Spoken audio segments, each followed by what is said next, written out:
Islam.makhachev is now arguably the best grappler of all time in MMA. He has a record of 23 wins and 1 loss, coming back in 2015 to Adriano Martins via this devastating right hook.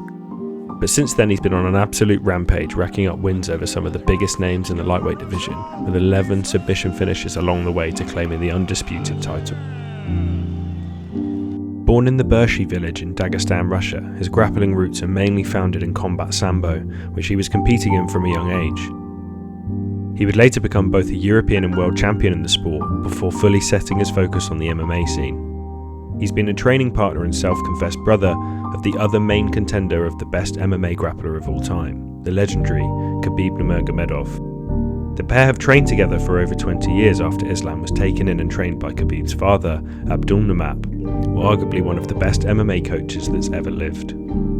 Islam has torn a hole through the lightweight division on his way to the title, mainly using his grappling dominance to manhandle and ragdoll his opponents, which have included high-level wrestlers and jiu-jitsu black belts alike, but still no one has seemed to have an answer for his sheer dominance. But does that make him the best grappler of all time?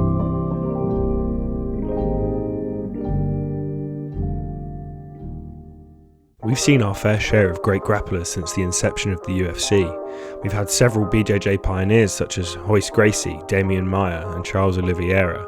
We've had wrestling Olympians such as Henry Cejudo, Daniel Cormier and Ben Askren. Judo Olympians such as Ronda Rousey and Kayla Harrison.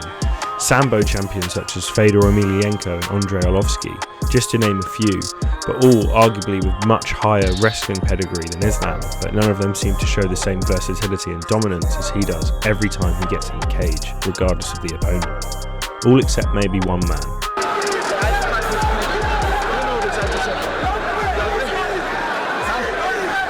Both of these guys seem not only to show superior wrestling skills, but they also seem to be able to link the various wrestling and submission grappling arts together in a way that no one else can.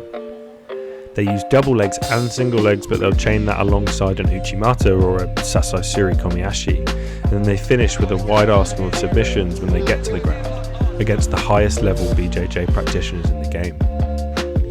Islam now has 11 submission wins after recently submitting Charles Oliviera, but that includes triangles, inverted triangles, arm triangles, rear naked chokes, arm bars and kimuras. The diversity of his submissions is undeniable.